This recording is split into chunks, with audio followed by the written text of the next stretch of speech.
And we're live. Aha. Hello, folks. How are you out there in YouTube land? We're just coming up to 10 o'clock. Just popping on a little bit early to check everything's going okay. Been a bit of a hectic day. So if anybody's out there in the meantime, say hello. Ooh. And I'm just getting organized as always. Let me just turn this a wee bit. Hang on a second. Bear with me a wee second, folks. There we go. That's not too bad. Right. Oh, there we go. And there's 10 o'clock. So I'll say hello, everyone. Thanks very much for joining me. My name's Doc Sloan. Welcome to my science fiction station, also known as the Doghouse. And tonight we're on chapter 34 of Children of Dune, third book in the Great Dune trilogy, and a third of six overall in Frank Herbert's Dune series, I suppose. And it's an interesting little chapter today. Goodness, it's been a bit of a hectic one for me. Today's probably my busiest day in terms of just getting students ready and appointments and things for exam stuff. So, say goodbye to a bunch of students yesterday and today, I suppose. So, if any, not that I'm hoping that none of them watch this, but if any of them are out there, all the best of luck with the maths exams and the English exams this week. And there's Sean Whalen saying, "Good evening, Doc." Good evening, Sean. Thank you very much for joining me. As always, good to see you. And Carlos Crescelius saying, "Hey, Doc. Hey, Carlos. How you doing? Thanks very much, guys, for being here. It's good to have you, Yeah, so as usual, I'm a wee bit running about. I was just because of that nature of my work, I suppose. But the good thing is within a couple of, well, hopefully actually from next week, it gives me a little bit more time to work on stuff like this. But I was actually scribbling away at the notes on this one today. I'm doing a bit of highlighting up to about half an hour ago. So just stopped in time to get just a bit of a break, actually. So yes, indeed, chapter 34. And just to say, I was just taking a wee look at my copy of the book. How many we do have? Let's see. I've got, by my scribbling, I think 63 or 64 chapters to go. Sorry, in total. But at this point, we've put a fair dent in the book, and it was just to let you know. I said it feels like we're getting through it in a bit. As much as it might seem that there's as many chapters ahead, a lot of the chapters ahead are very short. I'm pretty much. I've sort of done this at the start of the book, which is where I would. These are the chapters that I think aren't long enough to run on their own, if you see what I mean. And so the last one that we did was 31 and 32. So most of these chapters to be doubled up are actually ahead of us. If you see what I mean, the next one would be 35 and 36. So simply put, I thought, no, it's kind of me going roughly by page length in the book. Depending on what copy of the book you have, depends on, I suppose, how many words per page, this kind of thing. But it means that we are making significant length through the book. We should pick up the pace a wee bit quicker, actually, as we head towards the end. About 1, 2, 3, 4, 5, 6, 7, 8, 9, 10, 11, 12. So hopefully I've got 64 in total. There's about 12 episodes ahead where we'll be able to double up chapters, actually, pick up the pace a wee bit and move along with it. So that's good stuff. Got a couple of interesting words in this one tonight that we've picked up, and a couple of references to stuff that we've seen before. So we'll get going with the epigraph here. We have the one-eyed view of our universe says you must not look far afield for problems. Such problems may never arrive. Instead, tend to the wolf within your fences. The packs ranging outside may not even exist. The Azhar book, Shamra 1:4. Now, we've had this mentioned before, this book. It's a Bene Gesserit book. Within Children of Dune, let me see. We've heard it mentioned in chapter 2. I'll quickly give you the previous mention of it, and we'll have one more mention of this book within Children of Dune, which will be in relation to St. Thomas Aquinas later on. So let me just quickly look up our notes here. Let's see, volume 1, chapter 2. That's chapter 4. Right, bear with me a wee second, just to give you what we heard previously. Right, that's chapter 2, nope, 24. Right, here we go. So this was just Ganima and Leto whenever they were discussing abominations and reasons, and he quoted. So this is back in chapter 2 of Children of Dune, and this is Leto, and he quoted from the Bene Gesserit Azhar book.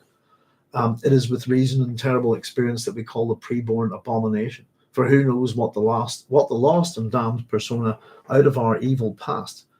For who knows what lost and damned persona out of our evil past may take over the living flesh.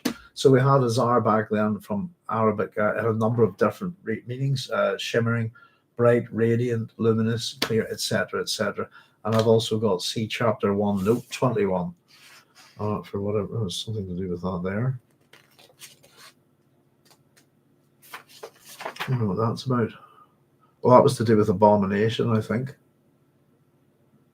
Yes, indeed. So we'll get another mention of this book later on. Basically, don't look out for,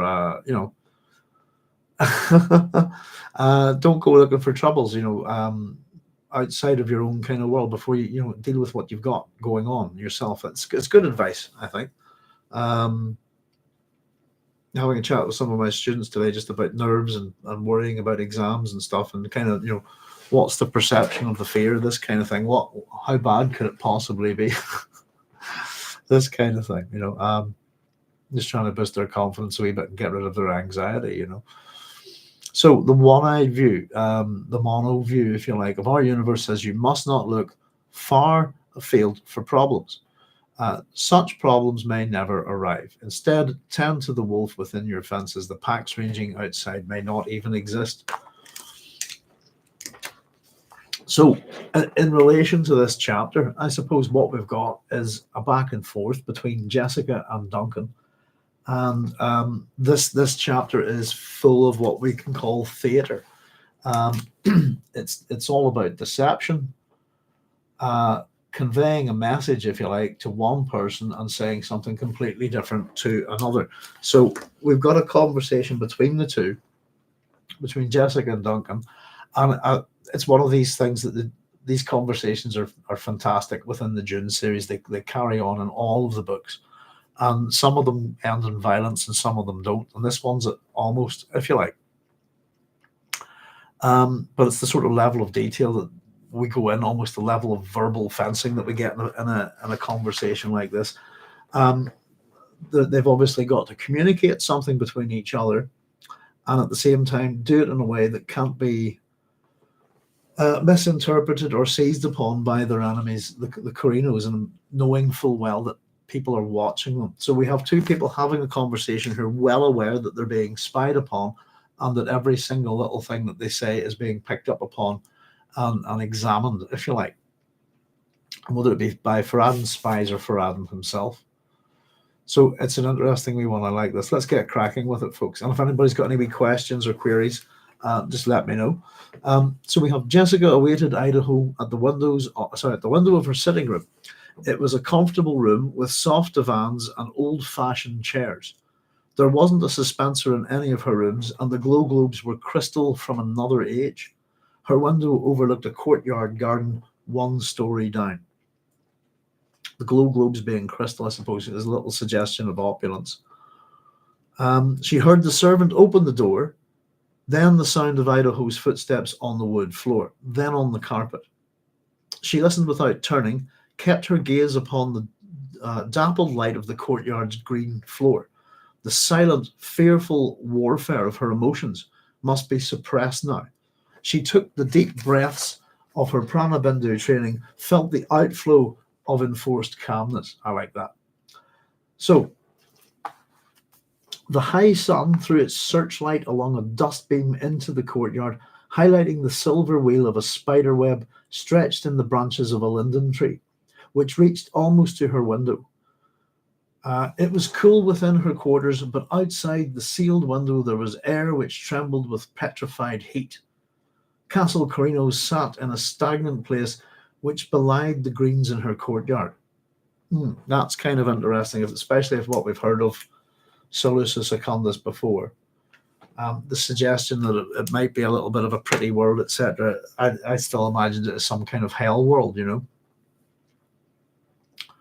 But heat, certainly, and the Castle Carino sat in a stagnant place, which belied the greens in her courtyard. I think that's interesting. She heard Idaho stop directly behind her. Without turning, she said, "The gift of words is the gift of deception and illusion, Duncan. Why do you wish words with me?" Pardon me. And that almost matches the sort of previous description of Castle Carino, I think. That there's deceptive and illusionary about it, how it's been presented so far. So this is a great statement to start off with, by the way. This sets the tone for this chapter. It's one of those. The gift of words is the gift of deception and illusion. Duncan, why do you wish words with me? Why do you bring the gifts of illusion and deception?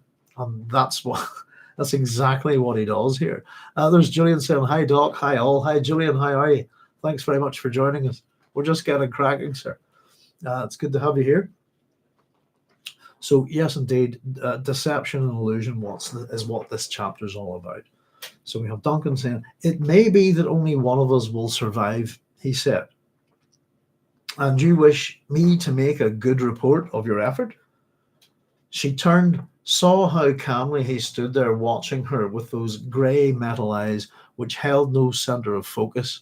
How blank they were. So she set up the theatre, if you like, before as he's coming in. As with the Bene Gesserit, they tend to prep everything, if you like. She's deliberately got her back turned to him, looking out, you know, so at the point where he comes in, and then she can enigmatically go, "Aha!" You know, so everything is, all of this is a performance right from the get-go. There's a performance of, I suppose, initially from Jessica to Duncan, vice versa, and then both of them are performing in a funny way for their audience. But everything here is illusion and deception. The real trick of it, I suppose, in communicating, as we'll see, is how can either of these two be sure that the other has kind of got the gist of what they're saying, if you see what I mean. But so it's a kind of and you wish to make a good report, this kind of thing. She turned, saw how calmly he stood there watching her with those grey metal eyes which held no centre of focus, how blank they were. So you must imagine the difficulty in kind of keeping eye to eye with Duncan Idaho. What do you focus on? "Duncan, is it possible that you're jealous of your place in history?" And we get Jessica's thoughts here. Now, I've just written next to that, by the way, I thought that was a bit of an odd question. And that it was provocative in a way. To be jealous of your place in history, it's most likely that none of us will ever actually know our proper place in history, because it's usually written about, stuff that's written about us tends to be written about us after we're dead. Such is the nature of history. There is living in modern history, but anyone who thinks that they can control history is deluding themselves, because who was it? Churchill said, "History will be kind to me, for I intend to write it." But of course, other people will write it and evaluate it, and do so hopefully without bias, etc., etc. One day, you have no option what's going to be written about you once you're gone. So it's an odd little question to open with. I think I might actually have to change the little bit of blurb that I put on the video. I think I wrote that she began in quite an open manner. It's actually the opposite case, isn't it?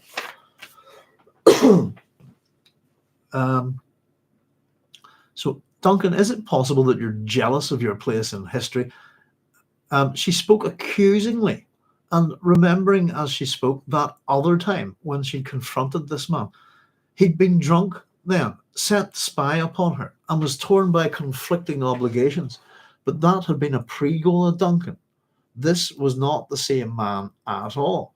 This one was not divided in his actions, not torn. In other words, this Duncan knows what he's about. He's got no qualms. He's got a level of certainty about him. The statement that this was not the same man at all, I think we had mentioned this. It is actually the same Duncan. It's the same body. Though, of course, I think the implication within Jessica's language is it's a different personality altogether. This isn't the same man, but there's elements of the original Duncan here, and it physically is the same Duncan. And that's what makes this goal, I suppose, a little bit different than all the rest. Now, so it was just to point out, not the same man at all. There is a bit of him there, actually. This one was not divided in his actions, not torn. So I think she's more referring to the time whenever he was drunk, way back in June, where he's not handling the misinformation particularly well about Jessica. And I think it's also, we've had that admission from Jessica that she kind of figured that Duncan always had a thing for her. And that was one of the reasons, therefore, that he married her daughter, Alia, because he couldn't have her. So there's levels to this poke, if you like, I think. But this isn't the same Duncan. This isn't the one that got drunk way back then that, set the spine or torn by conflicting emotions. There's nothing conflicted about this Duncan, I think. And we get this, I like this. He proved, now this is a very interesting Duncan here. He proved her summation by smiling. History holds its own court and delivers its own judgments, he said. I doubt that I'll be concerned when my judgment's handed down.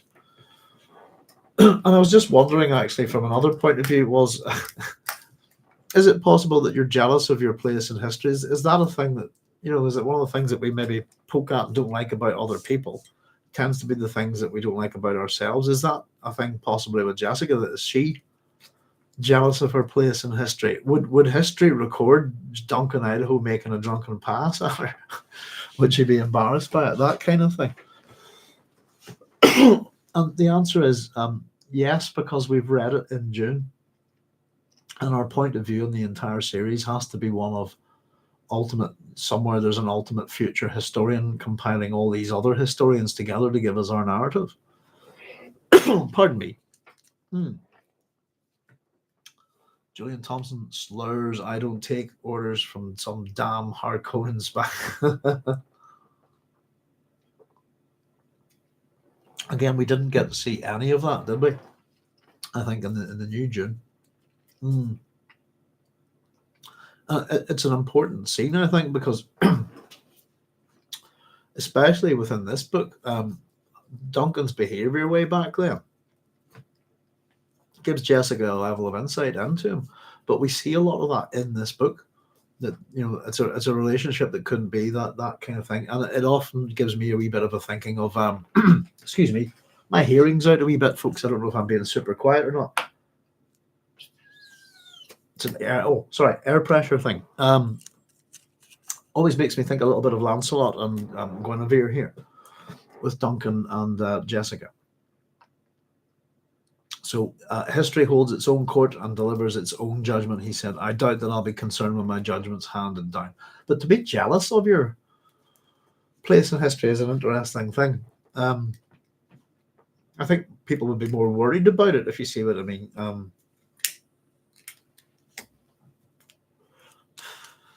Who knows? But what I've written next, this is he knows what he is about, no qualms. So he proved her summation, smiling. That's what he said. Jessica said then, so this is where she goes straight into the point. Why are you here? And then he's more veiled. For the same reason you're here, my lady. And I've written next this, is this veiled or is this direct? And if it is direct, if she knows the reasons why she's here and that she also thinks that he knows. And this is where it starts to get a bit confusing. I'm here for the same reasons you are. Now, that all depends on what she's prepared to admit, or does she know? Does she think he knows? It's one of those. So here we go. No outward sign betrayed the shocking power of those simple words, but she reflected at a furious pace. Does he really know why I'm here? How could he? Only Ganniman knew. Only Ganniman knew. Then he had. Then had he enough data for a Mentat computation? That was possible. And what if he said something to give her away? Would he do that? if he shared her reason for being here. He must know their every movement, every word was being spied upon by Farad'n. Sorry, he must know their every movement, every word was being spied upon by Farad'n or his servants. So it breaks down to does he know why she is really here? And if so, would he present that in an overt fashion, or would he present it in a different reason to disguise the fact that he knows? This is the level of intricacy we get with this conversation here.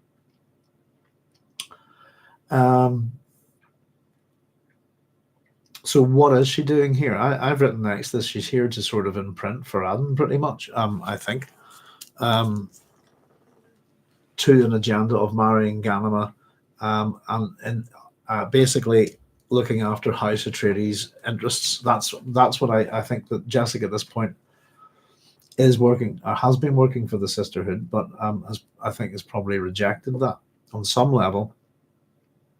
In fact, actually, the plans, part of those plans are still in action. I'm going to say, no, I don't agree with that at all.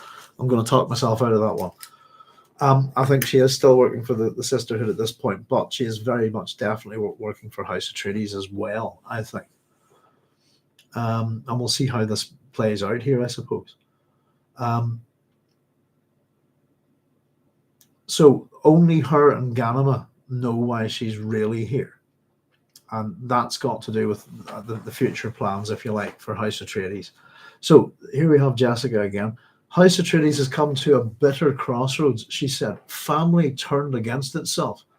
You were among my Duke's most loyal men, Duncan. When the Baron Harkonnen, and he cuts her off here, let us not speak of Harkonnens, he said. That was another age, and your Duke is dead. And we have Duncan's thoughts here, and he wondered, can't she guess that Paul revealed the Harkonnen blood in the Atreides?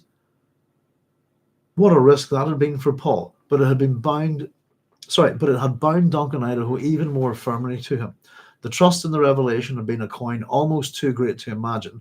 Paul had known what the Baron's people had done to Idaho. I was kind of wondering at this point, probably a case of Dune drift, as we could call it, is that do we know what happened to Idaho? I must have a look into that, because if we do, I can't remember. There was something I wanted to point out briefly, by the way. I think is a little back a little bit. Yeah. Let me see. Just quickly.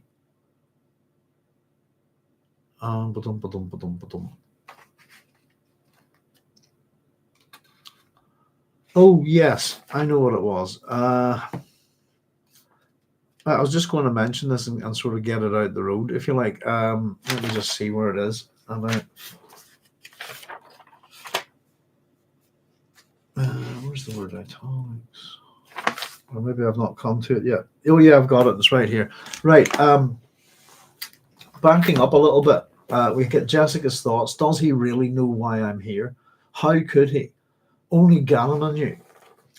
Then had he enough data for a Mentat computation? That was possible. This bit here, now I'm just going to say this. I think I'll just make a single statement about all of these. This happens an awful lot in these books. Is if we look at in my copy of the text, I just want to show you this first of all. You'll see, does he really know why I'm here? All right, there you go. And you can hopefully you can see if it's focused there that it's in italics. And then the thought process carries on, but it's not in italics, but it's so obviously Jessica's thought process. The thought process in italics is meant to represent the italicization of the words there, if that's the right word, is meant to show a character's thought process. Whenever we leave that, leave the italics behind, and we're informed of stuff like this, then that's meant to be the third person omniscient narrator kicking in. I wanted to say something about it very briefly, because I actually saw a Dune video on YouTube the other day. I think it was a Dune video where someone said something about the third person omniscient narrator. It's possible that they watched this channel and didn't really know what it was. So simply put, we've got different types of narrators in a book, and a third person omniscient narrator is the person, simply it's the voice that reads out everything, that tells you everything in the book, It's in the third person. In other words, they're not going, I tell you this, I'll tell you this, and let me say. It's in the third person. And the fact that they're omniscient means that they know everything. So a third person omniscient narrator is the person that gives us all the blurb in the book outside of the dialogue, but they're omniscient because they know what the characters are thinking and are able to present the characters' thoughts to us. So whenever we get the actual characters' thoughts being presented there, that's meant to be their thoughts in italics. As it continues, that's still her thoughts. If we got a shift to the third person omniscient narrator presenting us characters' thoughts as they do, then we would drop the italics. So I want to say that, to separate the two. So it's a problem here. How could he? That's still her thinking. Only Ganneman knew. And then you could possibly say that the next bit maybe, but would he do that? If this is her mind. So whether you agree with me or not, I just wanted to point out this happens an awful lot in this book, where we get a bit of italics with character's thought process, and then we get it dropped, but they're clearly, obviously, still giving us their thoughts. Whenever that happens in my notes, I carry on as if it's part of their thought process. But I just wanted to make one general comment about it, is that it happens all the time. And I think it's a mistake. I genuinely don't think it's meant to be like that, There's Ryan the Scar saying, cheers, Doc. Cheers, Ryan. Thanks very much for joining us. Guten Abend. How you doing? I hope all is well with you. So, sorry, I just wanted to very quickly point out a first-person omniscient narrator then is one who's talking directly to and knows everything in the book. A good example, that's more like a good example of that's probably how would we put it? What's a good book to pick? Book of the New Sun. That would be first-person omniscient narrator, and he's an unreliable narrator as well. He tells lies, which is, if anybody's not read them, check them out. They're fantastic. So it was just somebody had pointed out they didn't know what a third-person omniscient narrator was, and I wanted to point out that the italics and thoughts within the book, it's a bit of a consistent problem. So I'll just mention it from now on. I've been mentioning it a lot, I think. So just to deal with it once and for all, There's Rance. It's all fine here. Thanks. Good to hear. Good to hear. Hope you're all keeping well. It's been a gorgeous day here. Temperatures are up nice around, I don't know, must have been about 16, 17 degrees here today. Not a cloud in the sky and a nice breeze in from the northwest. Just delicious, but almost too hot to sit in the garden, to be honest with you. Oh, that's quite muggy in the house tonight too. There you go. That's the weather from Coleraine. So I just wanted to point out her thought process goes on back there. Jumping back to where we were then, folks. So does Jessica not know? It's an interesting question that Duncan's thoughts have revealed here. Does she know that the Harkonnen secret is out? If you like, that Paul had revealed it to to Duncan and to others, I think, as well. I was wondering how much of a secret is it, and does she know? Because of course the Baron Harkonnen is her father, isn't he? So let me just find it. What a risk that had been for Paul. This is to reveal to Duncan that he was Harkonnen of Harkonnen blood, but it had bound Duncan Idaho even more firmly to him. The trust in the revelation had been a coin almost too great to imagine. Paul had known what the Baron's people had done to Idaho. So we have Jessica here now. House Atreides is not dead, Jessica said. What is House Atreides? He asked. Are you House Atreides? Is it Alia? Ganama? Is it the people who serve this house? I look at those people, and they bear the stamp of travail beyond words. How can they be Atreides? Your son said it rightly. Travail and persecution are the lot of all who follow me. I would break myself away from that, my lady.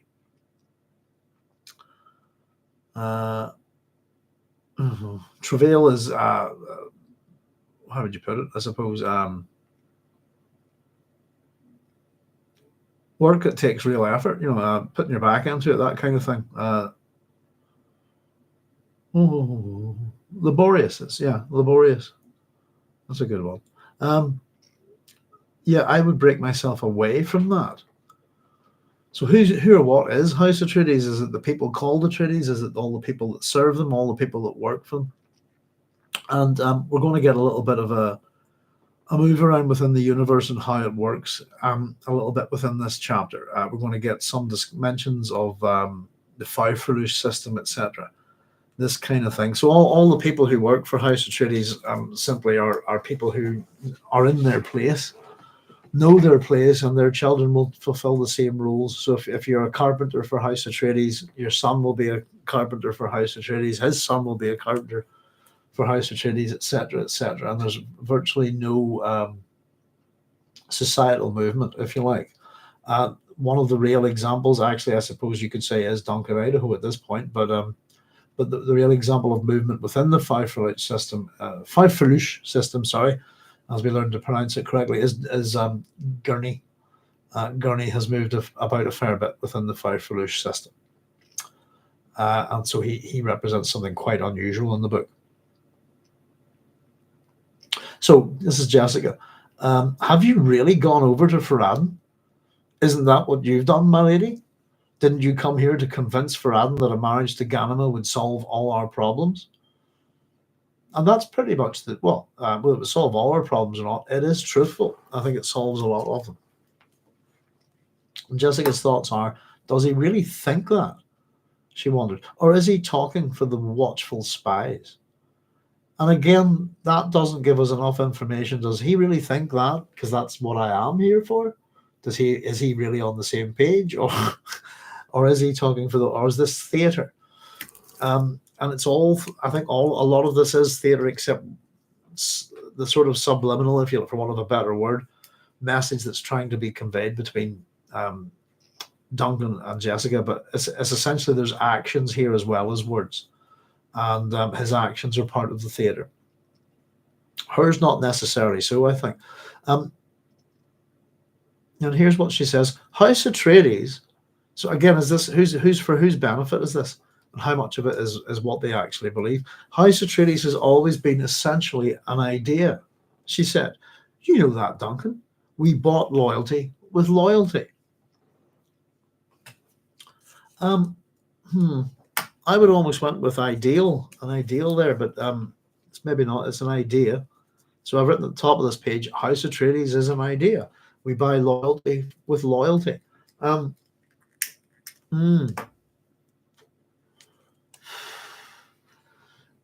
flip side of that is actually we buy mutual hatred with loyalty.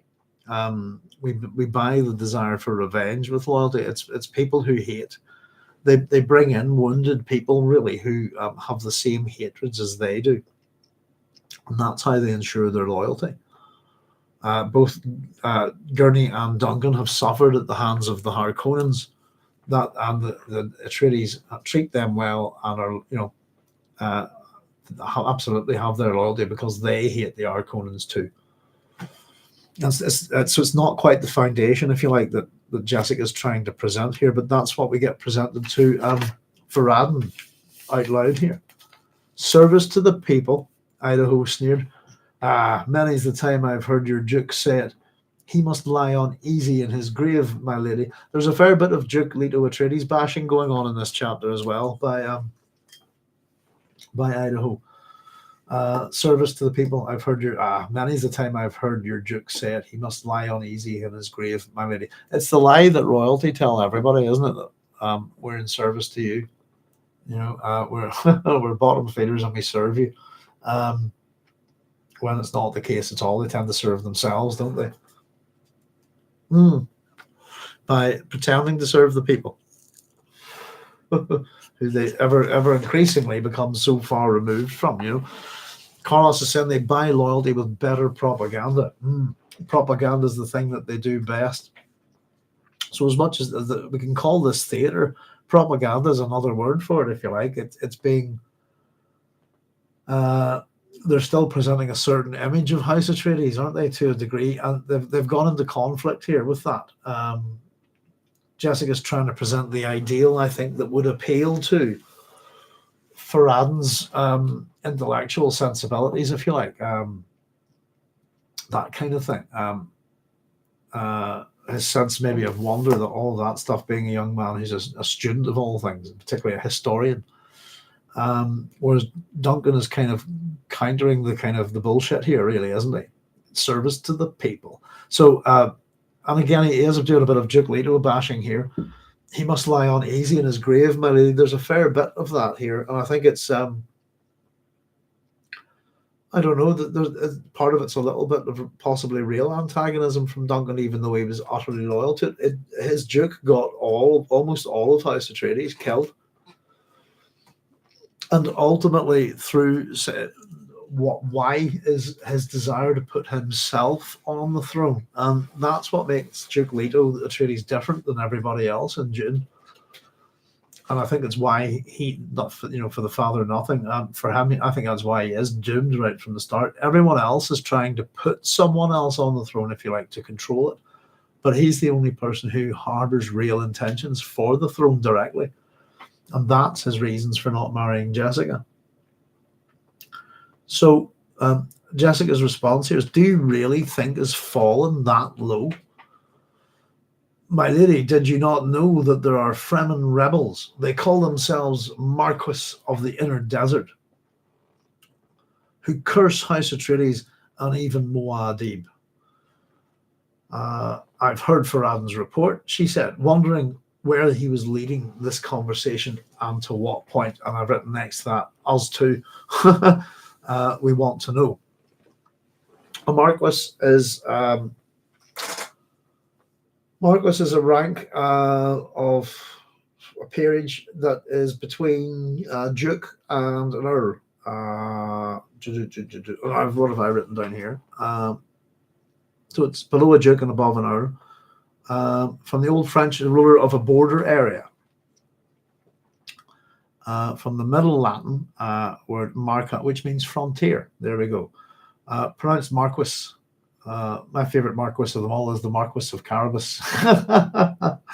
I remember, if anybody knows their Puss in Boots, isn't that right? God, it's been a long time since I read that. Bear with me. I'm just checking out the Marquis of Carabas. Is that it? Puss in Boots. There you go. The Marquis of Carabas refers to a book by... Oh, what's this? This is something. Oh, here, that's the AI overview. Let me just quickly see that. A book by Raphael Sabatini, a swashbuckling adventure novel set against the backdrop of the French Revolution. Authors by Raphael Sabatini. When did that come out? That's the AI. That's not what I'm after at all. The Marquis of Carabas. That was a 1940 novel. Yes, dear, oh dear. He's the fictional nobleman in Puss in Boots. Yeah, a bit older than that, isn't it? Really, 15 oldest written telling version is by Italian author Giovanni Francesco Straparola, included in the Facetious Knights of Straparola, written around 1550 to 1553. But there you go, the Marquis of Carabas. I was remembering it rightly. Sorry. Funny how your old brain works, isn't it? I love the Puss in Boots is one of my favourite stories. I love it. Absolutely great story. I quite like the new Puss in Boots from the, what was it, the recent one, the movie with Antonio Banderas from the Shrek universe. That's what I was thinking of. That was really good. Quite like that. So there we go. They're Fremen rebels and they're calling themselves the Marquis of the Inner Desert. Interesting term. We're going to hear a wee bit about it. Jessica says, I've heard Farad'n's report. She said, wondering, where's he going with this? So more than that, my lady, more than Farad'n's report, I've heard their curse myself. Here's the way of it. Burning be on you, Atreides. You shall have no souls, nor spirits, nor bodies, nor shades, nor magic, nor bones, nor hair, nor utterances, nor words. You shall have no grave, nor house, nor hole, nor tomb. You shall have no garden, nor tree, nor bush. You shall have no water, no bread, nor light, nor fire. You shall have no children, nor family, nor heirs, nor tribe. You shall have no head, no arms, nor legs, nor gate, nor seed. You shall have no seats on any planet. Your souls shall not be permitted to come up from the depths, and they shall never be among those permitted to live upon the earth. On no day shall you behold Shai Halud, but you shall be bound and fettered in the nethermost abomination, and your souls shall never enter into the glorious light forever and ever. That's the way of the curse, my lady. Can you imagine such hatred from Fremen? They consign all Atreides to the left hand of the damned, to the woman's son, which is full of burning. That's a really interesting phrase, and I intend to look into it a bit. The woman's son.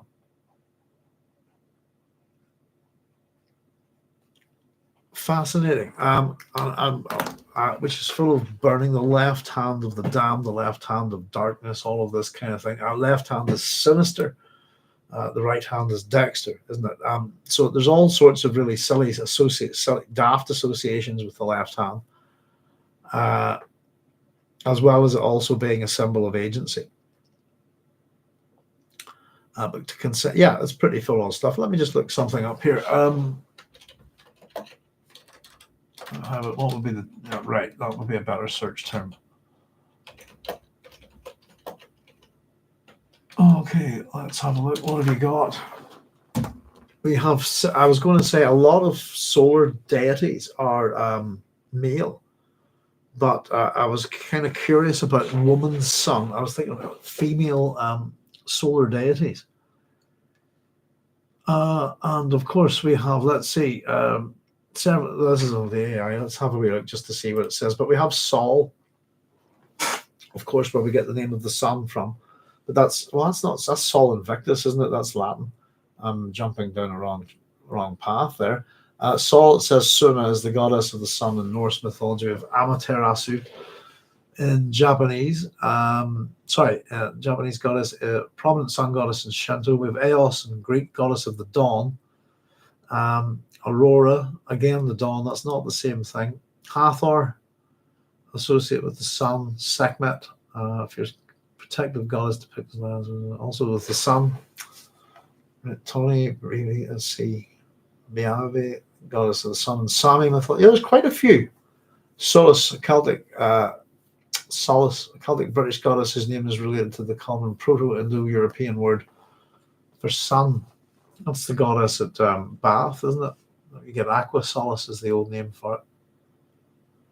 Arena is the Hittite chief goddess of Hittite mythology, also associated with. Yeah, there's quite a few actually. I always thought, yeah, the dawn's not quite the same thing. Let me have a wee nosy. Yeah, we have a bunch of dawn goddesses, but not solar deities. Are generally male. Oh, interesting. I'll have a wee nosy at that. Julian Thompson says the Pylades curse takes many forms over the eras. The Pylades curse. Let's have a look at that.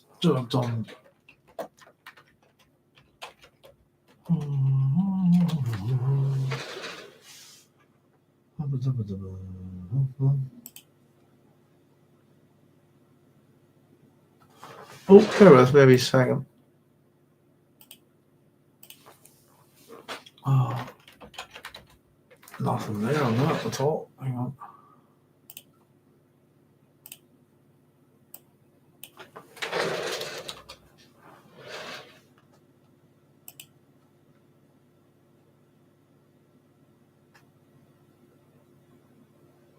I know who you're talking about now. Yes, indeed.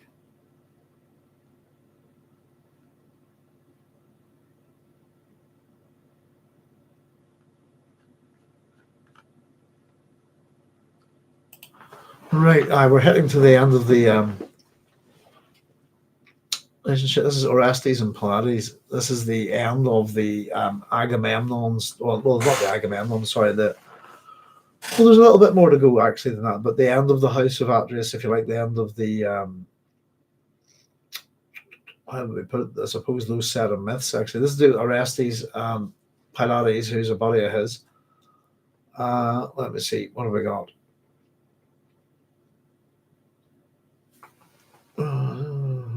the way is one turn the blah blah blah.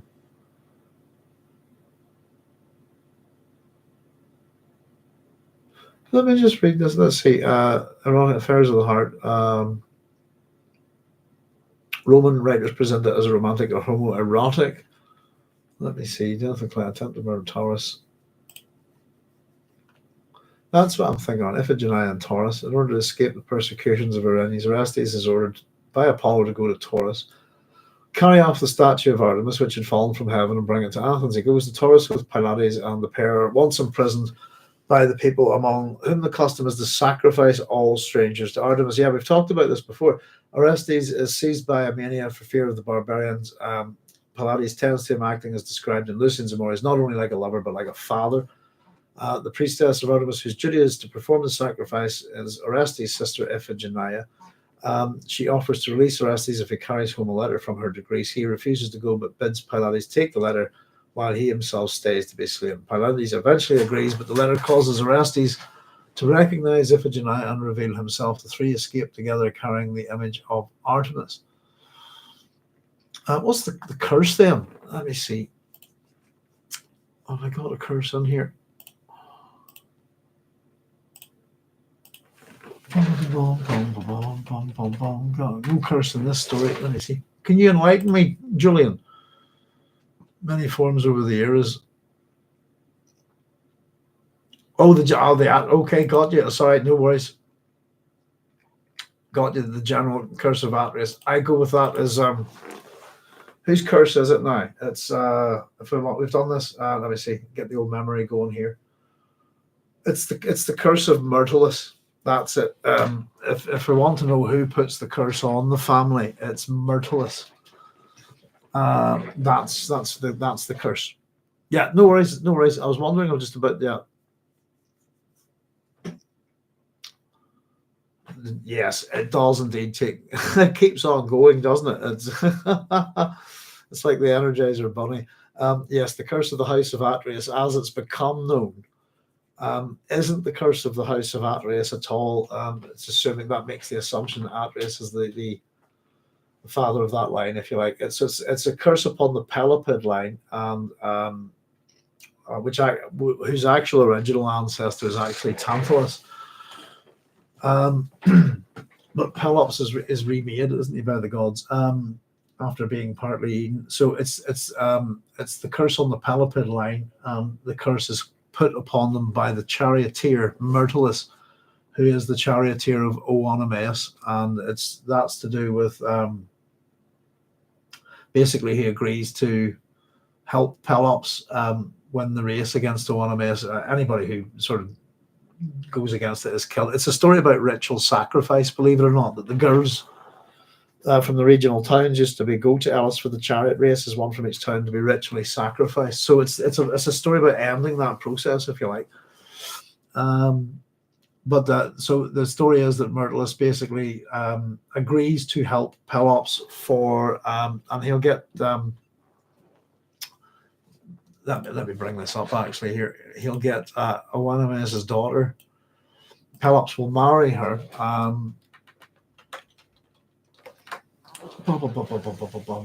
There we go. Let me see. Oh, where's the pen? Oh, for the love of God, my head. What's her name? What's Oenomaus' daughter called?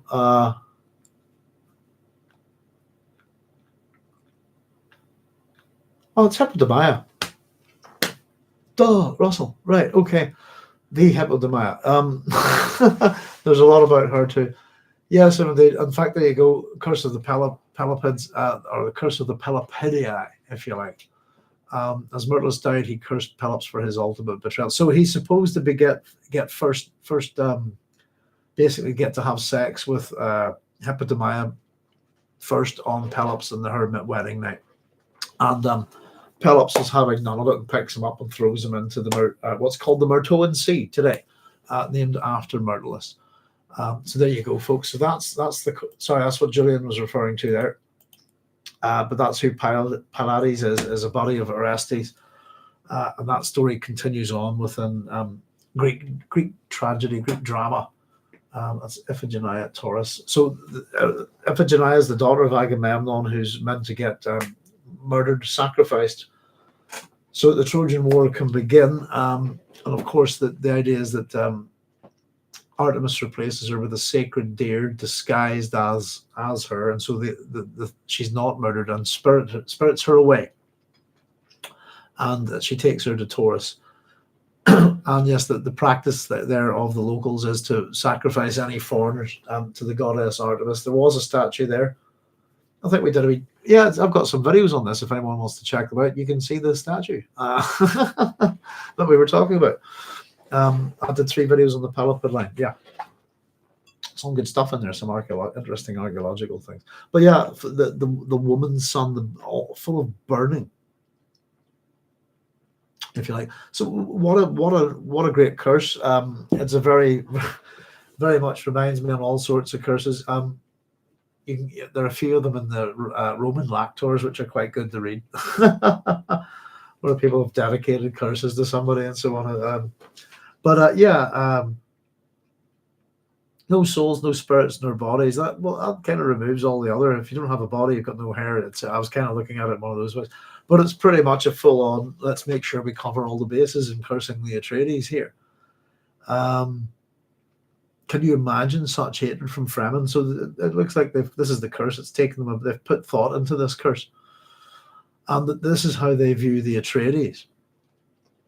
And this is the marquee of the inner desert, the rebels that we've been told about, that have not submitted to the rule of the priests, for want of a better term. So Jessica allowed herself a shudder. Idaho undoubtedly had delivered those words with the same voice in which he'd heard the original curse. So he's kind of given it back to her pretty much verbatim with the same tone, etc.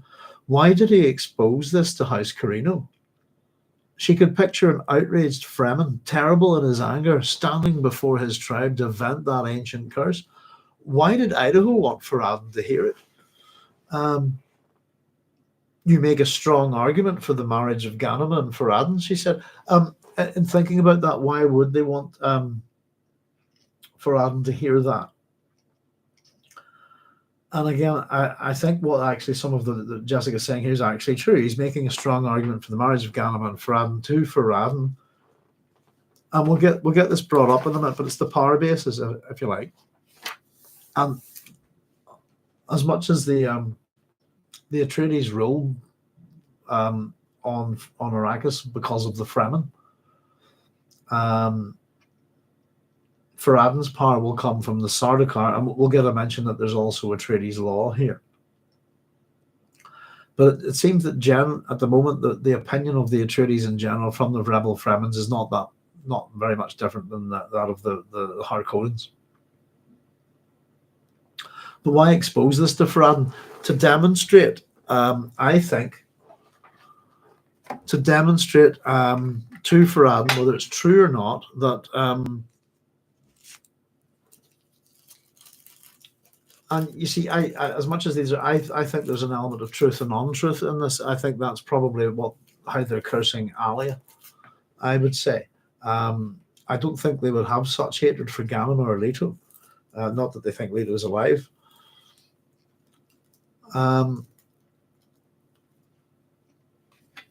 Yeah, but he's saying all Atreides, which would remove the Atreides power base, and it would make Farad'n feel more confident in his power base, which is the Sardaukar, if the Fremen aren't there to oppose them. Now that's not the same thing, I suppose, because whether the Fremen are backing the Atreides or not, ultimately they're still there. They can oppose whoever they like, but they're not. I have to remember that not all the Fremen are the same anymore. They've been made weak with these transitions in the planet, just like the Sardaukar. So why did he want Farad'n to hear it? And again, is she saying it out loud for us? You make a strong argument for the marriage of Ganima and Farad'n, she said. You always did have a single-minded approach to problems, he said. Ganima's Fremen. She can marry only one who pays no fee, no tax for protection. No tax. Sorry, my teeth are giving me a bother tonight. No tax for protection. Pardon me. House Carino gave up its entire Chome holdings to your son and his heirs. Farad'n exists on Atreides' sufferance. And remember when your Duke planted the hawk flag on Arrakis? Remember what he said? Here I am, here I remain. His bones are still there. And Farad'n would have to live on Arrakis, his Sardaukar with him.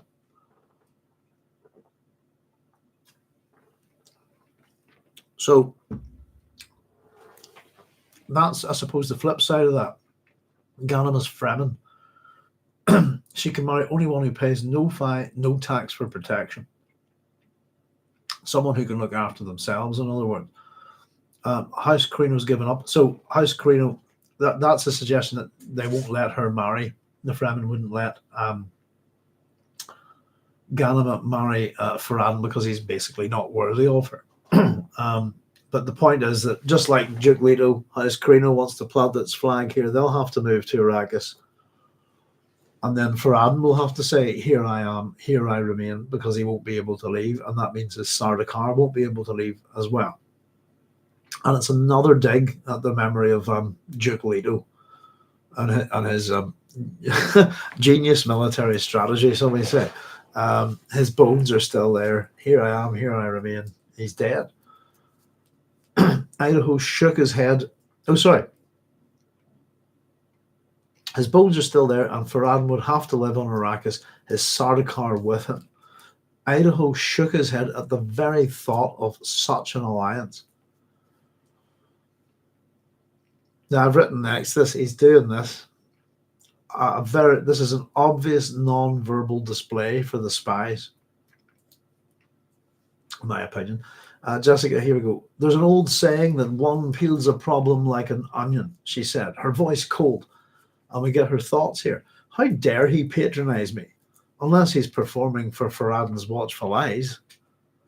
And he is. I think.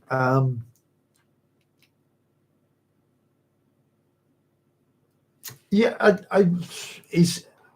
What's wrong with patronizing her? I suppose nothing. He's not being condescending. That's a different thing.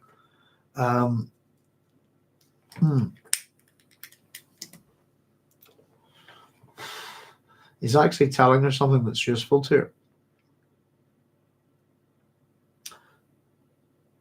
Unless, is this all theatre? It is, I believe. Somehow, this is Duncan, somehow I can't see Fremen and Sardaukar sharing a planet. Idaho said, there's a layer that doesn't come off the onion. Sorry, that's a layer that doesn't come off the onion. As much as we've used this, one peels a problem like an onion.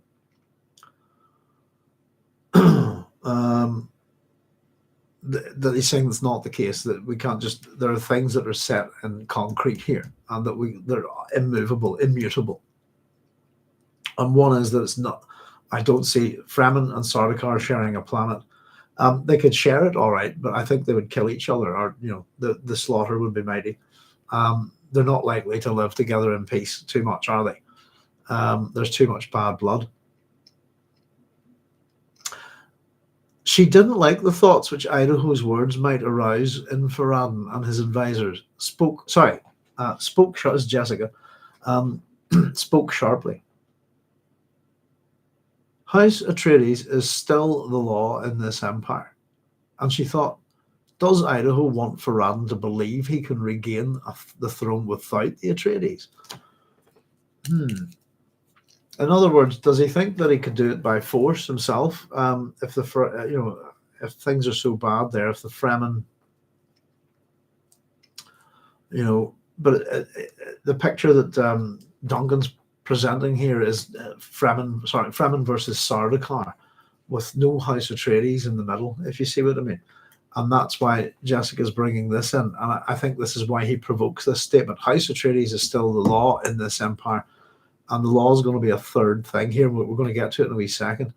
Does he want Farad'n to believe he can regain the throne without the Atreides? And the answer is no. But Duncan says this. That was her thoughts. Oh, yes, Idaho said. I almost forgot.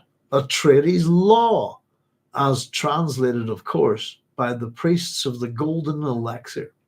I have but to close my eyes, and I hear your Duke telling me that real estate is always gained and held by violence and the threat of it. Fortune passes everywhere, as Gurney used to sing it. The end justifies the means. Or do I have my proverbs mixed up? Well, it doesn't matter whether the mailed fist is brandished openly by Fremen legions or Sardaukar, or whether it is hidden in the Atreides law. The fist is still there, and the onion layer won't come off, my lady. You know, I wonder which fist Farad'n. Sorry, I wonder which fist Farad'n will demand. What's he going to want out of this? Will he want control over the Atreides? Or will he want a position where he can affect law? Will he want to retain command of his Sardaukar? Will he want command of the Fremen? What's he going to get out of this marriage? That's the three options that are being presented there. It doesn't matter what you call your mailed fist, whether it's a Fremen legion, a Sardaukar legion, or a Atreides law, it's still a mailed fist. And this onion layer, again, the second mention of it, that she's presented this as a metaphor, a simile, if you like, it's a metaphor for this. It ain't going to peel. This layer isn't going to peel.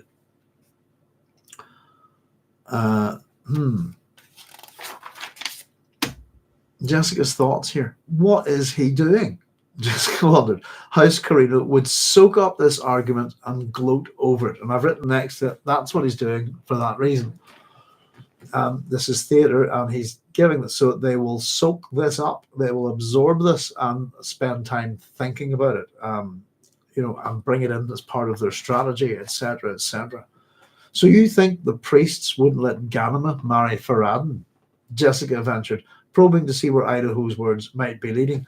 It would be leading to the priests becoming enemies of House Carino if Farad'n's route to the throne is through Ganima, and the priests present it. I would just say they've made an enemy of House Carino. So it's also prompting Farad'n, I think, to know who you need to eliminate to get, if you like, help, the enemy of my enemy, this kind of thing.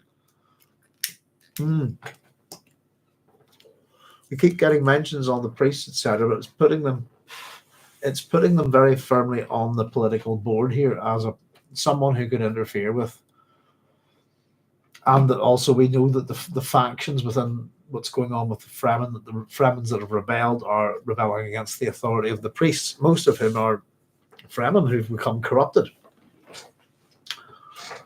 Hence our little sort of pseudo-civil war that went on there.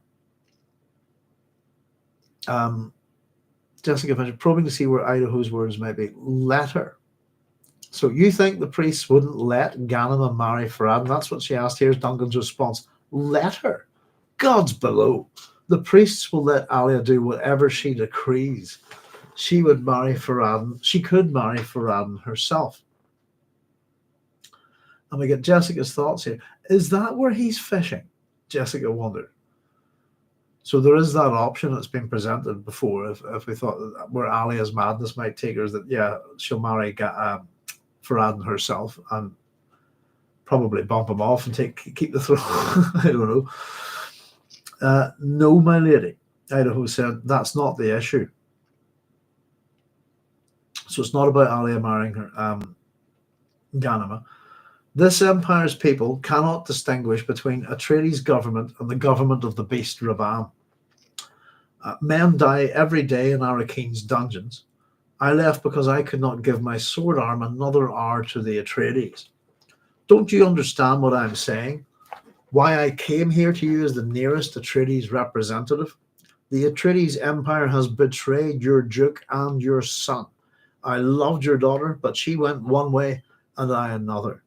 If it comes down to it, I'll advise Farad'n to accept Ganima's hand or Alia's only on his terms. And I've written next to that, or make him think that's what he's doing. He's talking about the betrayal. The Empire's people can't distinguish between Atreides' government and the government of the beast Rabban. The Empire's people didn't suffer under the government of the beast Rabban. people of Arrakis did, and the people of Gidi Prime did, I suppose. But it's just being nitpicking. But that was what a thing that made me think. Just while I'm remembering, we get a mention: men die every day in Arrakine's dungeons. I wanted to say something. Goodness, why do I remember it? We were talking about the ring a few chapters back. Oh, it was goodness. These things jumped together into my head just the other night. I don't know if you remember chapter 31, folks, with the turtle ring. Yeah, that was passed to what's his name? Tahir Mohandas, wasn't it? Tahir Mohandas. Somebody gave him the ring. Now, just wanted to put a few things together. That he was in the dungeons of Arrakeen. Someone got him out of there by a man who died. The ring, the password was given to me by a man who died in the dungeons of Arrakeen. You see, that is where I got the ring in the shape of a tortoise. So somebody gave it to him there. The tortoise has got to do with this bit. Was got to do with Urara Ramonha. The grandfather of the turtle, who had a sticky shell, and it's the trap that was used to destroy Jack Urutu. Whenever we met the preacher, Paul as the preacher previously, Ali is observing all the minutiae about him, trying to figure out, is it him? And she said something, that the fact that there was a mark on his, I don't know, can you see mine? I've just taken it off, on his ring finger. And the speculation was that, that's where he used to wear the ring, that's the ducal signet ring, etc., which now is in Siege Tabar. I actually thought that's years and years ago. There would be no mark of that ring on his finger at all. I thought that this is what I put together in my head. I don't know whether you agree with me or not. The person that gave Tahir Mohandas the turtle ring, the tortoise ring, in chapter 33 was Paul as the preacher. And that's why he has a ring mark on his finger. Which would be fresh. Does that make sense? In recent memory, whereas the other ring was gone for years and years and years. So I think that's where that ring came from. The preacher's hand is in all of that there. And it's been the hand, the preacher's hand has been here with House Carino, and it's been with Duncan as well. But I thought I'd remember it was just the ring on the finger. I went back and scribbled on my notes what I thought about that there. Where did I put it? But I just put written next to it, Paul gave it to him. And then I've written next to that, Paul has a ring mark on his finger recently.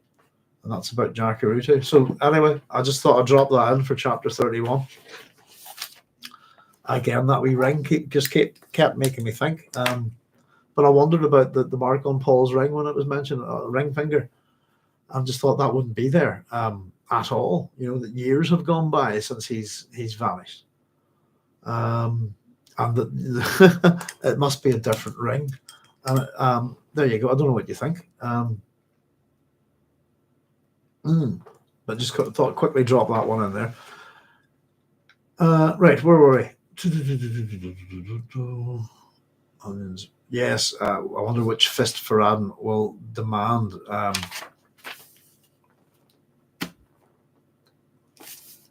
Right, sorry, a good wee bit back there. Let's jump ahead again. I'll advise Farad'n to accept Ganima's hand or Alia's only on his terms. And again, I think all this is still theatre. Here's Jessica's thoughts. I think she probably knows. He sets the stage for a formal withdrawal with honour from a treaty service, she thought. But these other matters of which he spoke, could he possibly know how well they did her work for her? And I've written next to this, yes. She scowled at him. You know spies are listening to every word, don't you? And I've written next to that, that's obvious, so why mention it? And you mention it for that reason, to be obvious. But he's, the love, there's no difference between you and the Harkonnens. This is the setup, setting the stage that he's going to resign from a treaty service. Spies, he chuckled. They listen as I would listen in their place. Don't you know how my loyalties move in a different way? Many's the night I've spent alone in the desert, and the Fremen are right about that place. In the desert, especially at night, you encounter the dangers of hard thinking. So it's just, don't you know where that my loyalties are different now? I've done some hard thing, and we get that real association with Duncan in the desert in this chapter, and that those who have left the desert have lost something, whereas he's gained something. Is that where you heard? Sorry, Jessica says, is that where you heard the Fremen curses? Yes, among the Al Aruba. At the preacher's bidding, I joined them, my lady. We call ourselves the Tsar's Sadis, those who refuse to submit to the priests. I am here to make formal announcement to an Atreides that I have removed myself to enemy territory. We've had a few words there before. Some words that are quite interesting. Where's my copy of Dune? Where would you go? There you are. Bear with me a second, folks.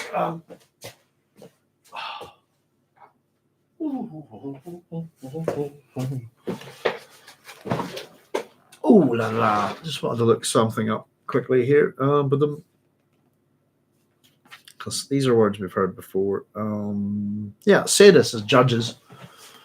Within the terminology of the Imperium, the Fremen title refers to holy judges equivalent to saints. We've had a look at the word before, sadis, and then we have the Arabic as Tsar.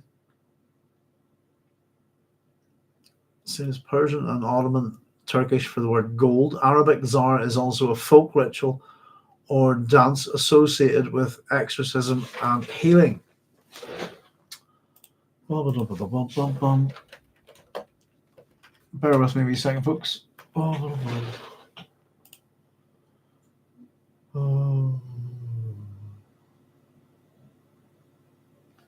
Yeah, Sanskrit, sadhu.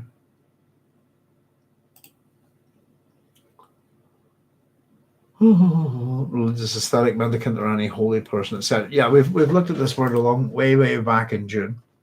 So, and Tsar here, as I said, a folk ritual or associated with exorcism or healing, and you could also take it that it could be like related to the word Tsar as well.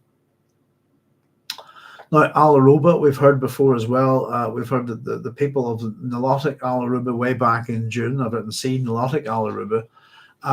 So Nilotic refers to, that's the word that's missing here, if you like, the way it's presented previously. Oh, goodness. Would refer to the Nile, as somebody pointed out. I think it was probably Chaya. So Nilotic refers to the Nile, and then Al Aruba is actually referring to the Arabian peoples, if you like. So that's what those words mean. Again, we've sort of had them in slightly different forms before. Among the Al Aruba, preacher's bidding, that's where he heard it, among the Al Aruba. At the preacher's bidding, I joined them. Again, the preacher's hand seems to be moving everything here, doesn't it? My lady. We call ourselves the Tsar's Sadis, those who refuse to submit to the priests. I am here to make formal announcement to the Atreides that I've removed myself to enemy territory. One more thing I wanted to point out was the use of the term removed myself. And I don't know why, but it reminded me of the words of Pardo Kynes to Uliet, remove thyself, which was actually taken very literally by Uliet, which meant go kill yourself. But he's removed himself to enemy territory. There's nothing particularly bad in that statement. He has done that. It doesn't mean I've left your service, I've betrayed you, or anything like that. I've moved into enemy territory, and I'm letting you know formally. Jessica studied him, looking for betrayals of minutiae, but Idaho gave no indication that he spoke falsely or with hidden plans. Was it really possible that he'd gone over to Farad'n? She was reminded of her sisterhood's maxim. So we got a Bene Gesserit maxim here. In human affairs, nothing remains enduring. All human affairs revolve in a helix, moving around and out. Make of that what you will. In human affairs, nothing remains enduring. I often don't like when you throw the word nothing into something. Yeah, nothing. You could read that two ways. Nothing does endure. I'm still bothered about it. Nothing remains enduring. All human affairs revolve in a helix, moving around and out. That entirely depends on your I suppose your point of view about mystical symbols and all that kind of thing. Um, but within the sphere of human affairs, the what does endure is human affairs, if you like, is the continuation of the species at a very fundamental level. That endures. Change endures. If we're looking at it within a sphere of humanity and only humanity, it's to do with human beings and nothing else. It's a very, if a maxim is meant to sort of give you some kind of basis for truth, if you like, I find it all very vague, to be honest with you. It's simply questioning, has he, nothing endures, really, is all she's trying to say.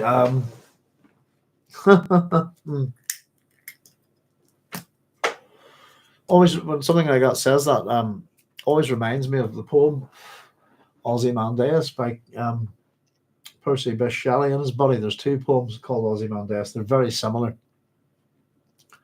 And they're basically meant to say, take a look at Ramesses the Great's works and nothing left. And actually, if you go there today, you can look upon his works, humanity and despair, because they have endured, But all things go to time, don't they, I suppose?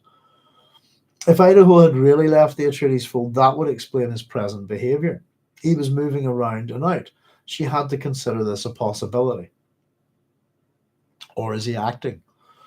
Is what I've written next to that. And here's Jessica's thoughts. But why had he emphasized that he did the preacher's bidding? And I thought possibly to show he is still loyal, but also that the preacher has had an effect on Farad'n as well. Jessica's mind raced, and having considered alternatives, she realized she might have to kill Idaho. Oh dear. So the question is she getting it here? I'm not too sure, but I think the answer is no, not at this point. But Idaho's going to direct her in the right way. But I've just written down here, Jessica can be a casual killer if she wants to be. We don't actually, as far as we know yet, have her killing anyone. But her agency is certainly there with people's deaths. Excuse me, I put that out. There we are. The plan upon which she staked her hopes remained so delicate that nothing could be allowed to interfere with it. Nothing. And Idaho's words hinted that he knew her plan. She gauged their relative positions in the rooms, moving and turning to place herself in a position for a lethal blow. Not so obvious. And so she's becoming very deceptive here and throws out a little thing. She says, I've always considered the normalizing effect of the five foolish to be a pillar of our strength, she said. Let him wonder why she shifted their conversation to the system of class distinction. The Landsraad Council of the Great Houses, the regional Sisselrads, all deserve our, and he says this, you do not distract me. I've written just prior to that, the Landsraad Council, the Great Houses, the regional Sissel, all deserve our, but why does she say this? Why is she bringing in the five foolish system? And because it's know thy place, isn't it? I think that's why bring that up. It's to remind Duncan that he has a place in society. It's a distracting technique as well. And he point blankly goes, "You're not distracting me. I'm not this. I'm focused on you, and you're not getting me with that one." Sisselrads, we've had the Landsraad before. Rad is the Dutch word for a counsel, or to counsel someone. Give advice, but also a counsel. And then Sissel, I've got Danish, I think, here from is a country subdivision in Denmark and Scandinavia. It's also an Icelandic administrative division or a county in Scandinavia. Also, it can mean employment, occupation, and enterprise. That would be good. Starship Sisselrad. That would be quite cool. Anyway, there we go. So, sort of a subset, basically, of the Landsraad are regional Sisselrads, if you like, which comes from the term for councils of a county subdivision in Denmark and Scandinavia. So, a political division boundary within Scandinavian countries, but associated particularly with Denmark and Iceland. Whereas the rad is the Dutch word for counsel, to counsel someone, to give advice, advise someone, or a council. So it's a land council, like similar to the lands, or a subset, if you like. But you do not distract me, is what Duncan said. And Idaho wondered at how transparent her actions had become. He can see right through her. Was it that she'd grown lax in concealment, or had he finally breached the walls of her Bene Gesserit training? I took the word concealment there, could possibly have two meanings. Had it gone lax in concealment, in other words, in hiding herself away on Caladan all these years, or simply put, had she grown lax in her skills of concealment, which is what I think he means here. Had he finally breached the walls of her Bene Gesserit training? The latter, he decided, yeah, I've got through her training. I know how to make what she's about now. The latter, he decided, but some of it was in herself, a changing as she aged. It saddened him to see this just the way it saddened him to see the small ways the new Fremen differed from the old. The passing of the desert was the passing of something precious to humans, and he could not describe this thing, no more than he could describe what had happened to the lady Jessica. Jessica stared at Idaho in open astonishment, not trying to conceal her reaction. That's kind of what I got. How has he done this? You can get her thoughts here. Could he read her that easily? I'd written seems so. And then his next conversation, as I was writing my notes, you will not slay me, he said. He used the Fremen words of warning. Don't throw your blood upon my knife. So I wrote, yes, for certain after that. Can he read her that easily? Initially, seems so. The answer is yes, he can, which is quite an impressive feat, isn't it? And he thought, I've become very much the Fremen. It gave him a wry sense of continuity to realize how deeply he had accepted the ways of the planet which had harbored his second life. That's an interesting little statement. He, as much as his time upon Arrakis, he as a Gola has really impressed upon him the ways of desert life. The original Duncan Idaho was quite impressed by the Fremen and their way of life on Arrakis, wasn't he? So Jessica says here, I think you better leave, she said. Not until you accept my withdrawal from Atreides' service. So this is still the play act going on here. Accepted. She bit it off. And only after she'd uttered the word did she realize how much pure reflex had gone into the exchange. She needed time to think and reconsider. And we get some of her thoughts here. How had Idaho known what she would do? She did not believe him capable of leaving time in the spice way. Of course, we know that he's had some kind of close to, not quite, maybe kind of Kwisatz Haderach moment, hasn't he? Just recently. So it's possible, but is that what's going on with him? I don't think so. I think he's got her. He has figured out all the skills, the minutiae. It's probably a combination of his new abilities, his ability as a mentat. He's possibly worked in computations, but he's absolutely nailed her. He knows when she's lying. It's whether it's reading the minutiae on her face or her expressions, he knows she's about to try and kill her here, and he don't do it. I know what you're at. So it tells her that it should tell her, I absolutely know what you're thinking. And the fact that she's thought earlier that, has he any idea how well this is working for her? If she puts two and two together, hopefully she should come up with 4 instead of 5 or 6, which she's doing at the minute.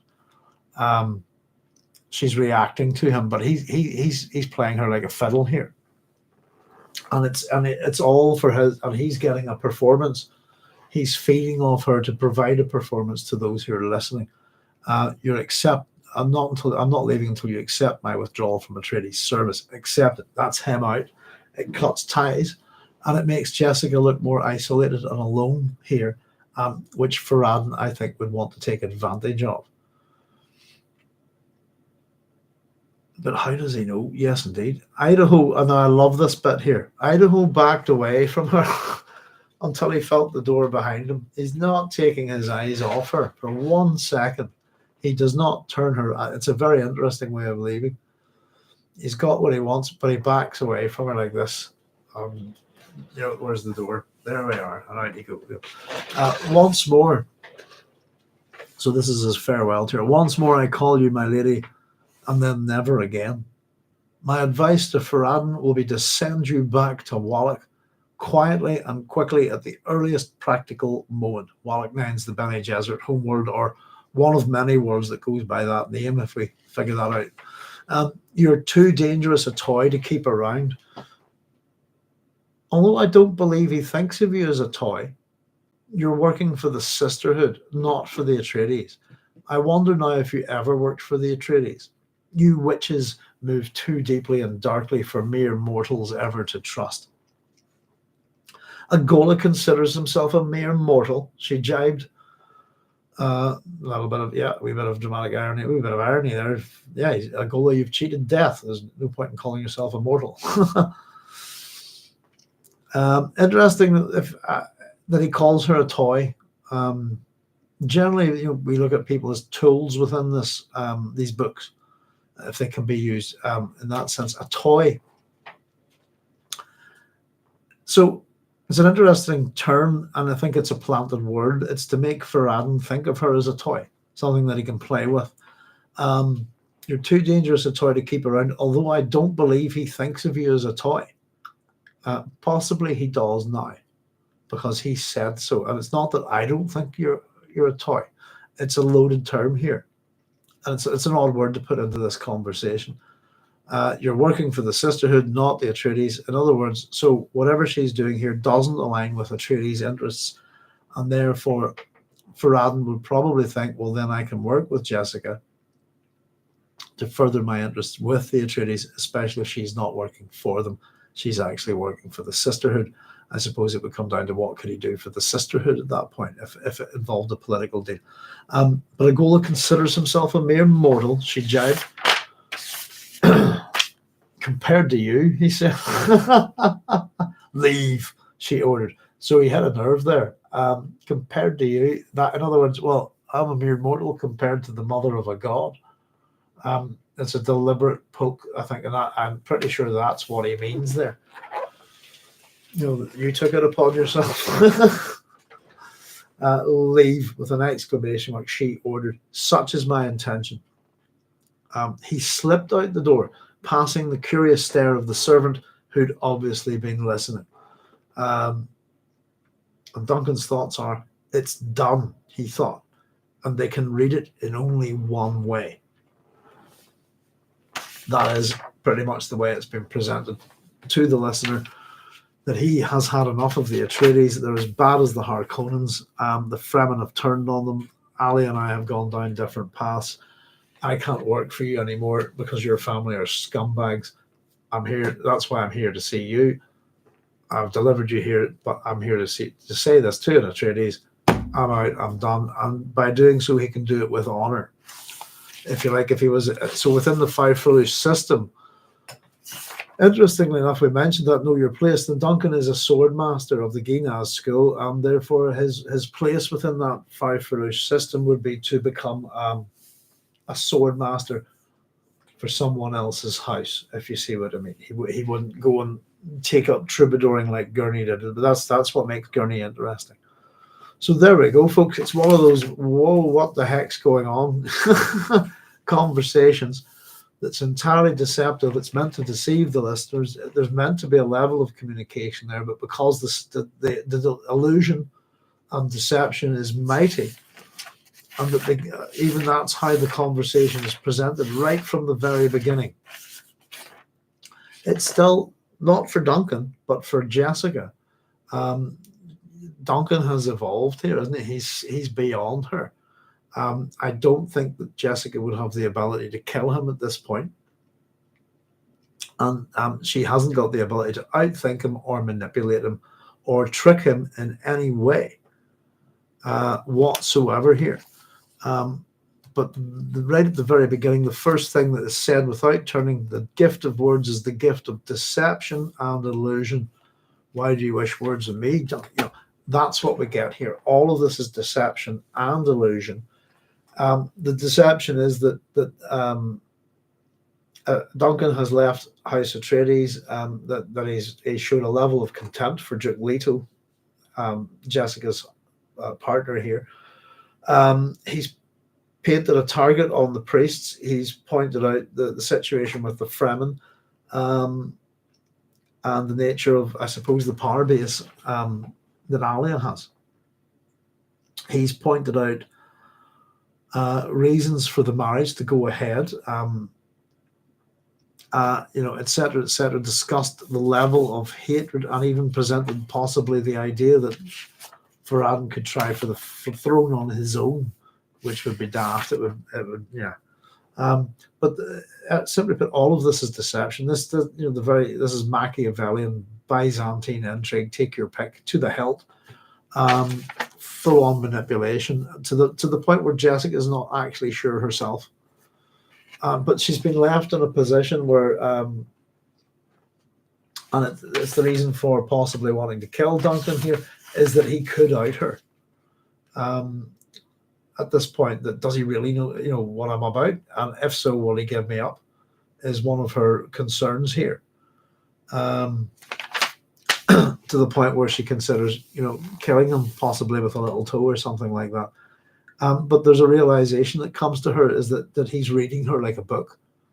And if that's the case, then he probably does know. So the deception, the illusion is that he's left House Atreides, that she's on her own, she's working for the Sisterhood, and that this would work to Farad'n's advantage within a marriage, either to Ganima or Alia.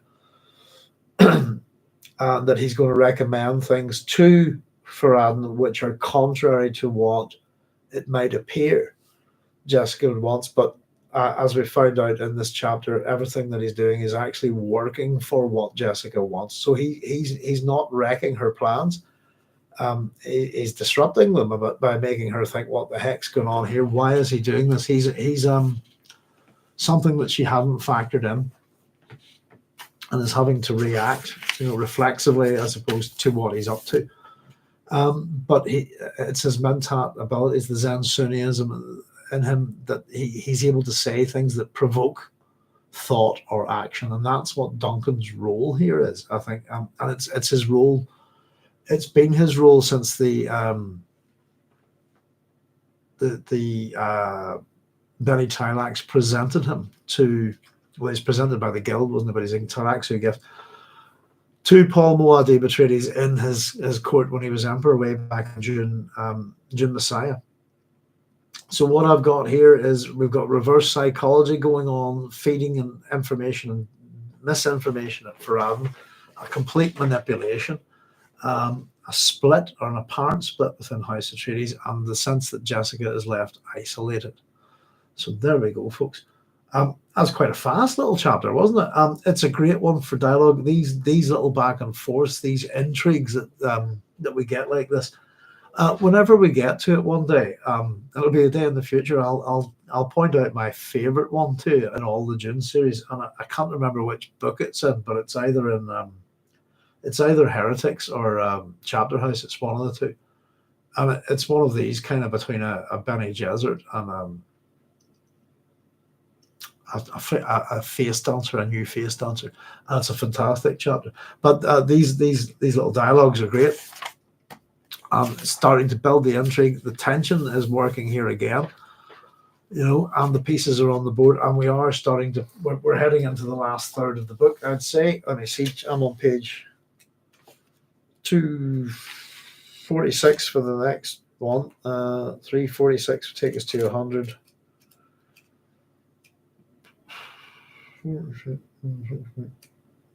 Yeah, I got about 180 pages to go.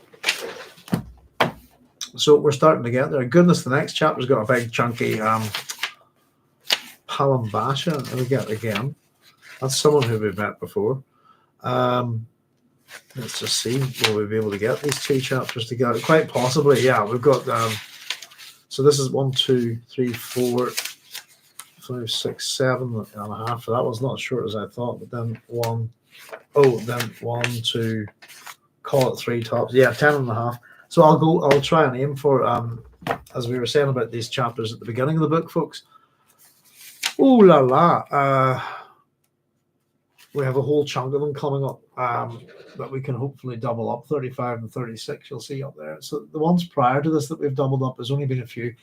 And we have a lot more chapters coming at this part of the book that are shorter, and that we can hopefully double them up, and we'll actually be starting to move through the end of the book a lot quicker. Which I'm looking forward to, Carlos is saying, this is out of left field, but I wonder why unlocking mentat abilities doesn't unlock physical abilities the way Bene Gesserit training does. Oh, that's a good question.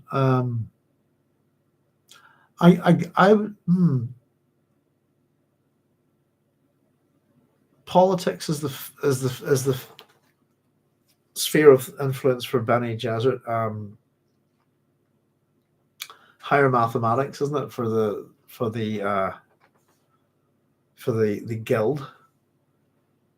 Mentats, almost a human computer. I don't know. Possibly because it would probably be. Well, I'm thinking, simply put, that it would be a distraction. That the mentat is looking for a pure mental skill. Their abilities aren't they taken to extremes, and not too many of them seem well balanced. Carlos, it's a good question to ask. In fact, it's the only one that kind of does seem balanced, that balances the mind with the body, is the Bene Gesserit. Well, I suppose we'll get the Honored Matres as well. Julian saying, Duncan's deductive talents really come out in this chapter. Yes, indeed. I mean, as I said, it's like they've evolved, I think. Field mentats can wind up as human vegetables. Yeah, but I've been thinking about, interestingly enough, that I've been thinking about the effect of the computerization of society, the introduction of the internet. Well, more the World Wide Web actually in '91, and then what it's done to human beings in terms of how we take on information, what it's done to our minds. I'm starting to wonder, because as much as good old Samuel Butler said, man is a machinate animal, I don't think our minds are at all. I don't think our brains are designed to deal with the level of the way that we interact with machines. One of the things I studied during my master's degree in computing and information systems is a subject called human computer interaction. And it's a very interesting subject. It's how to put stuff up on a screen and stop it wrecking your eyes. Things like I talk about it a bit, chromatic aberration, thinking desaturation. There's all sorts of things, color blindness in men and women, that kind of thing. I'm starting to think there's a lot of things, particularly I go on if you're looking to try and watch a film on Netflix and you've got to scroll that way or scroll that. It's not how I want to look at a bunch of movies, to pick one. And I actually hate it, but I don't know whether it's the comment there made about Jessica and age is a thing I'm starting to notice as well a wee bit, just feeling my age a wee bit. As the old brain firing on all cylinders, this kind of thing. Generally it is, but sometimes it's not. You start to wonder a wee bit about yourself and your abilities and your place in life. It's interesting. There's Factor non-verbal. How you doing, Factor? Popped in to say hi. Almost caught up. I'm on chapter 1. See you soon, Doc. No worries, Factor. It's good to see you, sir. Yeah, I'll pop and say hello anytime. But yeah, yes, indeed. I suppose. One of the interesting things, as much as we're doing these all week by week, we were talking about Dune drift the other week. How you start to forget things from the beginning of the series, little hints and things that are dropped. If you like, some things are dropped, some things are left hanging for you. And we've got a few in this book. It's good, actually, that the fact that I've taken notes this time around like this. Whenever we do sort of hit something, because I've invested the time in actually writing it down by hand, it tends to ping something in my memory. And I tend to go, oh, hey, I have that word there. We've had that before in that book. And whenever I do that, it's a bit like this chapter today, in the kind of way that I use the notebooks that we're doing to be kind of self-referential backwards, if you like. But whenever I do get something like that, let me see if I can show it to you. It's over here. Here we go. Rubbish. There we go. That we'll put on the wee notes and point out where we've met this in our notebooks before, and we'll go get the notebook and then whenever we get that note, we'll put in the old notebook, C forward to this note, and we link them up. So it's almost in a funny kind of way that we're getting a bit of hypertextuality with these notebooks, which is not quite, but which is nice, you know. But I'm about to hit a problem, is that I've got a few pages left in this notebook, and we've been consistent with our notebooks all the way through. We're in year 3 of this, aren't we? So we've got the way it would be is that we should have had 4 of these to do this, I think. I don't know if you can see behind me. Where are we? There you go. There's the 4 big, and the first one's a lot thicker than the other 3 for Dune. And then we have 2 of these notebooks for Dune Messiah. The suspicion was I would need at least 3 or possibly 4 for Children of Dune, 3 or 4 of these for each. But they're B5 notebooks, and the people who sell them have stopped selling them, and I can't get another one. And I've got one desperate bid to make this week to see if I'm going to go straight to the shop, see if they've got any more stock out the back. Otherwise, I'm going to have to change my notebooks, which is kind of sad. And I ended up accidentally. I thought I bought another one which would do the job. It's the same kind of. I got the wrong size, and even actually when I bought it, it said B5. Look at that, it's an A5.